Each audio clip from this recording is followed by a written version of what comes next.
2023년 5월 21일 흥업감리교회 주일 예배를 하나님 앞에 올려드리겠습니다. 찬송가 288장 예수를 나의 구주 삼고 함께 찬양합니다.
찬송가 289장 주 예수 내 마음에 들어와 계신 후 한 장 더 찬양하겠습니다.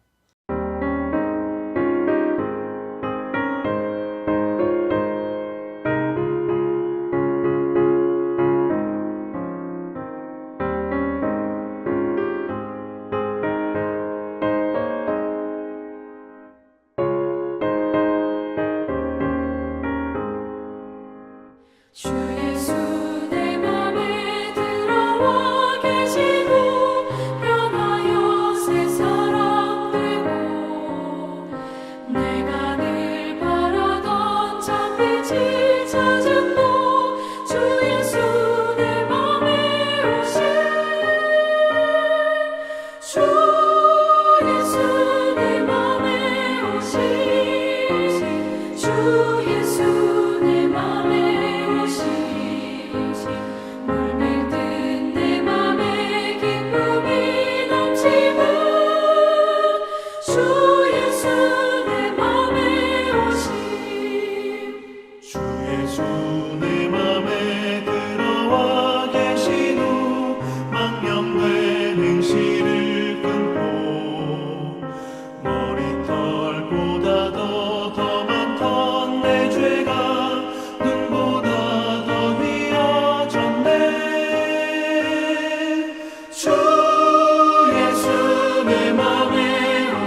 이 시간 하나님이 우리에게 부어주실 은혜를 사모하는 마음으로 통성으로 기도하기 원합니다. 함께 합심하여 기도하겠습니다.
오늘 우리에게 주신 하나님의 말씀은 로마서 11장 1절부터 10절까지의 말씀입니다. 말씀 읽겠습니다. 그러므로 내가 말하노니 하나님이 자기 백성을 버리셨느냐? 그럴 수 없느니라.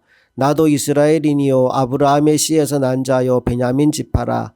하나님이 그 미리 아신 자기 백성을 버리지 아니하셨나니 너희가 성경이 엘리야를 가리켜 말한 것을 알지 못하느냐.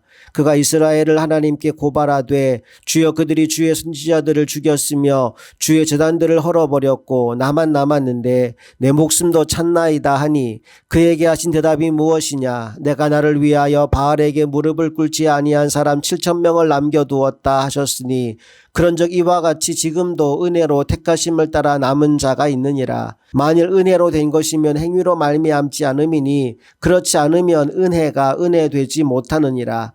그런즉 어떠하냐. 이스라엘이 구하는 그것을 얻지 못하고 오직 택하심을 입은 자가 얻었고 그 남은 자들은 우둔하여졌느니라. 기록된 바 하나님이 오늘까지 그들에게 혼미한 심령과 보지 못할 눈과 듣지 못할 귀를 주셨다 함과 같으니라. 또 다윗이 이르되 그들의 밥상이 올무와 덫과 거치는 것과 보응이 되게 하시옵고 그들의 눈은 흐려 보지 못하고 그들의 등은 항상 굽게 하옵소서 하였느니라. 아멘. 로마서는 우리의 구원의 문제를 다루는 책입니다. 어떻게 구원을 받지요? 두 가지 방법이 있습니다. 하나는 율법을 다 지키는 것입니다. 또 하나는 예수 그리스도를 믿는 것입니다. 그런데 첫 번째 방법에는 문제가 있다고 했습니다. 그것은 우리 중에 어느 누구도 율법을 다 지켜서 구원받을 사람이 없다는 거지요. 그러므로 구원에 이르는 오직 한 가지 길은 예수 그리스도를 믿는 것입니다.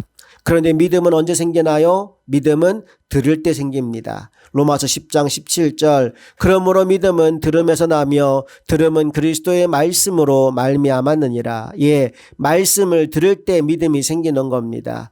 그래서 설교를 준비하면서 저는 늘 이런 기도를 합니다. 하나님, 오늘도 부족한 종이 설교할 때 그 설교를 통해서 예배에 참석한 성도들이 그리스도의 말씀을 듣게 하옵소서. 그래서 믿음이 없던 자가 믿음이 생기게 하시고 믿음이 약한 자는 믿음이 강하여지게 하여 주옵소서. 오늘도 강대상 아래에서 동일한 기도를 하고 여기에 올라왔는데요. 이 말씀을 통해 하나님이 여러분의 심령을 만져주시기를 간절히 소망합니다. 믿음은 들음에서 납니다. 그래서 지난 시간에는 그 복음을 들고 세상에 나가 기쁜 소식을 전하는 사람들의 발이 가장 아름답다는 말씀을 나누었습니다. 오늘은 그 복음과 유대인의 관계에 관한 말씀을 나눌 텐데요. 사실 복음과 유대인의 관계에 대한 이야기는 로마서 9장으로부터 시작됩니다. 로마서 8장에서 말할 수 없는 기쁨과 감격을 고백했던 바울이 로마서 9장으로 넘어가자마자 큰 근심과 그치지 않는 고통이 자기 속에 있다는 말을 합니다. 그 까닭은 자신의 동족 이스라엘이 믿음의 자리로 오지 않았기 때문입니다. 그러면서 9장 전체를 통해 유대인의 과거, 그들이 어떻게 하나님의 선택을 받았으며 또 어떻게 진노와 긍휼이 임하게 되는지를 설명합니다. 10장에서는 유대인의 현재, 그들을 구원할 메시아가 오셨음에도 불구하고 그리스도를 거절하고 불순종의 자리에 임하게 된 현실을 고발합니다. 11장은 무슨 이야기를 할까요? 바로 유대인의 미래, 과연 그들이 이렇게 버림받은 존재로 끝나버릴 민족인가에 관한 이야기를 들려줍니다. 자, 그럼 이제 그런 기본적인 내용들을 바탕에 깔아놓고 1절 말씀을 다시 읽어보겠습니다. 그러므로 내가 말하노니 하나님이 자기 백성을 버리셨느냐? 그럴 수 없느니라. 나도 이스라엘이니요 아브라함의 씨에서 난 자요 베냐민 지파라. 하나님이 버렸대요? 안 버렸대요? 안 버렸대요. 그 증거가 뭡니까? 먼저 바울 자기 자신이 증거라고 말합니다. 유대인을 버리셨다면 나도 버림받았어야 하는데 이스라엘인이요 아브라함의 씨요 베냐민 지파인 말 그대로 정통 유대인인 내가 구원을 받았다면 그게 하나님이 우리 유대인을 버리지 않은 증거가 아니고 무엇이겠느냐라는 말을 하고 있는 겁니다. 그런데 이런 사람이 나 혼자가 아니란 얘기를 하기 위해서 2절에서 구약의 한 인물을 소환해 오는데요. 그가 바로 엘리야 선지자입니다. 2절을 읽어봅니다. 하나님이 그 미리 아신 자기 백성을 버리지 아니하셨나니 너희가 성경이 엘리야를 가리켜 말한 것을 알지 못하느냐. 그가 이스라엘을 하나님께 고발하되. 엘리야 선지자는 이스라엘의 가장 악한 왕이었던 아합 왕과 그의 왕비 이세벨이 통치하던 시대에 활동했던 인물입니다. 당시 이세벨은 아합과 결혼을 하면서 자기가 섬기던 신 바알과 아세라를 가지고 와서 온 나라를 우상 숭배 나라로 만들어 버렸습니다. 그러니 믿는 자들을 찾아보기가 어려운 때였지요. 그때 하나님은 엘리야를 들어서 바알과 아세라를 섬기는 제사장 850명과 엘리야 혼자 850대 1의 싸움을 싸우게 하시는데 하늘에서 불을 내려주심으로 그 싸움에서 승리하게 하십니다. 그런데 얼마 후 독이 오른 이세벨이 엘리야를 잡아 죽이도록 군사들을 풀고 이에 도망치던 엘리야가 로뎀나무 그늘 아래에서 하나님께 이런 기도를 드립니다. 3절로 가보겠습니다. 주여 그들이 주의 선지자들을 죽였으며 주의 제단들을 헐어버렸고 나만 남았는데 내 목숨도 찼나이다 하니 나 혼자 남았습니다. 이제 다 끝났습니다. 그런데 하나님이 뭐라고 하실까요? 아니야, 너 혼자 아니야. 내가 바알에게 무릎 꿇지 않은 자 7,000명을 남겨두었어 라고 말씀하십니다. 4절로 가볼게요. 그에게 하신 대답이 무엇이냐? 내가 나를 위하여 바알에게 무릎을 꿇지 아니한 사람 7,000명을 남겨두었다 하셨으니. 예, 실제로 엘리야 시대에 하나님이 남겨두신 사람들이 많았습니다. 대표적인 인물이 아합의 왕궁을 맡았던 오바댜라는 인물입니다. 그는 그 가뭄의 시대 또 핍박의 시대에 목숨을 걸고 여호와의 선지자 100여 명을 두 때로 나누어서 동굴에 숨겨두고 먹을 것과 마실 물을 공급해 주었습니다. 또한 엘리야의 뒤를 이을 선지자 엘리사를 예비해 두시고 그를 통해 갑절의 능력을 행하게 하십니다. 특별히 엘리사 시대에는 아예 선지자 학교를 열어서 수많은 생도들을 길러내게 하기도 하셨지요. 보세요. 당시 엘리야의 눈에는 보이지 않았지만 이처럼 하나님은 보이지 않는 곳에 남은 자들을 예비해 두고 계셨던 것입니다. 그리고 그것은 오늘도 마찬가지라는 겁니다. 5절로 가볼까요? 그런즉 이와 같이 지금도 은혜로 택하심을 따라 남은 자가 있느니라. 남은 자, 하나님이 남겨두신 무리. 간절히 바라기에는 오늘 예배하는 저와 여러분이 그 남은 자 중 하나이기를 소망합니다. 그렇다면 누가 남은 자일까요? 사실 5절 말씀에 그 중요한 힌트가 들어있었습니다. 바로 은혜로 택하심을 입은 자, 다른 말로 하나님께 많은 은혜를 받은 자가 바로 남은 자라는 겁니다. 그렇다면 하나님의 은혜를 받은 증거는 뭘까요? 그것은 바로 깨달음입니다. 하나님의 말씀을 들을 때 그 말씀에 깨달음이 있고 하나님 앞에 기도할 때 기도에 깨달음이 있는 사람, 그 사람이 남은 자요. 그 사람이 은혜를 충만히 받은 사람입니다. 고린도전서 2장 12절 말씀을 보실까요? 우리가 세상의 영을 받지 아니하고 오직 하나님께로부터 온 영을 받았으니 이는 우리로 하여금 하나님께서 우리에게 은혜로 주신 것들을 알게 하려 하심이라.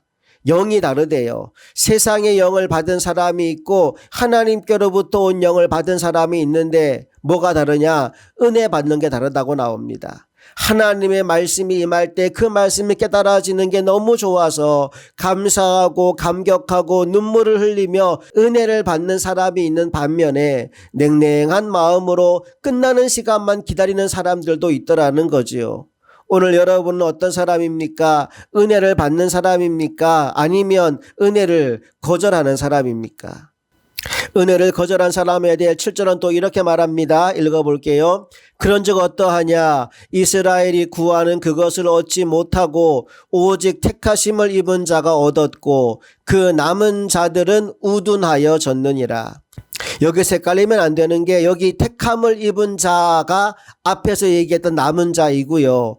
그리고 뒤에 나오는 그 남은 자들은 나머지 사람들, 구원받지 못한 사람들을 가리키는 겁니다. 자, 그런데 그 나머지 사람들의 특징이 뭐냐? 한마디로 우둔하여 졌느니라라고 되어 있어요. 여기 우둔하여 졌다라는 말에 해당되는 헬라어가 포로호라는 동사인데요. 그 의미가 뭐냐 하면 굳은 살이 박히다 이 말입니다. 한번 생각해 보십시오. 마음에 굳은 살이 박히면 아무리 말씀을 들어도 아무리 찬송을 불러도 아무런 감동이 없습니다. 전혀 깨달음이 없어요. 반면 하나님의 은혜를 받고 그 마음이 부드러워진 사람은 기도를 해도 찬송을 불러도 눈물이 줄줄 흐르고 감사와 감격이 넘치는 인생이 되는 겁니다. 나는 이 복이 여러분 모두에게 임하게 되기를 간절히 소망합니다. 계속해서 8절 말씀을 보겠습니다.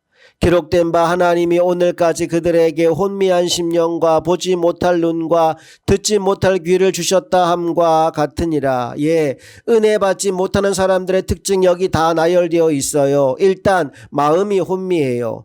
고린도후서 4장 4절 말씀을 보니까 사탄이 그렇게 만든다고 나옵니다. 왜 그럴까요? 말씀을 읽어볼게요. 그 중에 이 세상의 신이 믿지 아니하는 자들의 마음을 혼미하게 하여 그리스도의 영광의 복음의 광채가 비치지 못하게 함이니 그리스도는 하나님의 형상이니라. 한마디로 하나님 못 믿게 하려고 마음을 혼미하게 만든다는 거지요. 그것만이 아닙니다. 보지 못할 눈, 듣지 못할 귀, 눈은 뜨고 있으나 하나님의 역사를 보지 못하고 귀는 열려 있으나 하나님의 말씀을 전혀 알아듣지 못하는 상태, 그것이 은혜 받지 못하는 사람들의 상태라는 겁니다. 그러니 영적인 것이 닫혀 있으니까 그들의 관심은 온통 어디에 있을까요? 세상적인 것, 육적인 것에만 관심이 있는 겁니다. 여러분, 저주 중에 가장 큰 저주가 뭔지 아십니까? 깨닫지 못하는 겁니다. 깨달음이 없는 것입니다. 다윗이 이걸 너무나 잘 알았기 때문에 악인들을 탄원하면서 이런 기도를 해요. 9절과 10절 말씀을 읽어봅니다. 또 다윗이 이르되 그들의 밥상이 올무와 덫과 거치는 것과 보응이 되게 하시옵고 그들의 눈은 흐려 보지 못하고 그들의 등은 항상 굽게 하옵소서 하였느니라. 무슨 얘기냐 하면 깨닫지 못하면 밥상이 올무가 되어버린다는 겁니다. 매일 무엇을 먹을까, 무엇을 마실까, 돈 추구하고 명예 추구하고 쓸데없는 것만 쫓아다니다가 하나님의 심판이 오는 것도 모르고 산다는 거지요. 예수님도 이와 비슷한 말씀을 하셨습니다. 마태복음 24장 37절부터 39절의 말씀을 봅니다. 노아의 때와 같이 인자의 임함도 그러하리라. 홍수 전에 노아가 방주에 들어가던 날까지 사람들이 먹고 마시고 장가들고 시집가고 있으면서 홍수가 나서 그들을 다 멸하기까지 깨닫지 못하였으니 인자의 임함도 이와 같으리라. 여기도 뭘 못했다고 나옵니까? 깨닫지 못했대요. 여러분, 깨닫는 게 복입니다. 물론 먹고 마시고 장가들고 시집 가는 건 나쁜 거 아니에요. 그거 다 해도 되는 겁니다. 뭐가 문제라고요? 깨닫지 못하는 게 문제라고요. 먹고 마시고 장가들고 시집 가는 게 전부인 줄 알고 사는 게 문제라는 겁니다. 예수님은 항상 들을 귀 있는 자는 들을지어다 라고 말씀하셨습니다. 하나님이신 그분이 이 땅에 오셔서 외친다 할지라도 들을 귀가 없는 사람은 듣지 못하고 또 들어도 깨닫지 못하더라는 거지요. 그러나 예수님의 말씀을 들을 수 있는 사람, 그 말씀 앞에 무릎을 꿇을 수 있는 사람은 은혜를 받은 사람이요, 복된 사람이요, 오늘 설교의 제목과 같이 남은 자들인 것입니다. 나는 저와 여러분이 그 남은 자로 늘 주님 앞에 머물러 있기를 원합니다. 특별히 믿음은 들음에서 난다고 하였으니 말씀 듣는 자리를 늘 사모하는 우리 모두가 되기를 간절히 원합니다. 히브리서 10장 25절은 말세 우리 성도들이 해야 할 일을 이렇게 권면합니다. 모이기를 패하는 어떤 사람들의 습관과 같이 하지 말고 오직 권하여 그날이 가까움을 볼수록 더욱 그리하자. 무슨 말입니까? 말세가 되면 모이기를 패하는 사람들이 있다는 겁니다. 그런데 그럴수록 믿는 사람들은 더욱 모이기를 힘쓰라고 말씀하고 있는 거지요.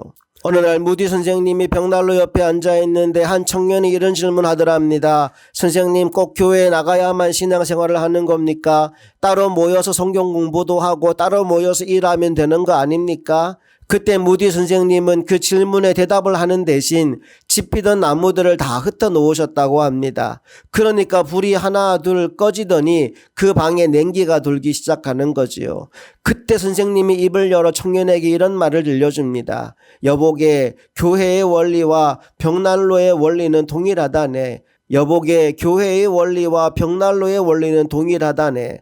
모여 있어야 성령의 불길이 타오르고 모여 있어야 하나님의 능력이 강력하게 임한다네. 코로나는 자꾸만 우리를 흩어지게 하고 모이지 못하게 방해합니다. 이럴 때일수록 우리는 더욱 마음을 합하여 예배하는 자리, 기도하는 자리, 은혜 받는 자리를 굳건히 지키는 이 시대의 남은 자들이 다 될 수 있기를 간절히 소망합니다. 찬송가 407장 구주와 함께 나 죽었으니 찬양하시겠습니다.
축도합니다.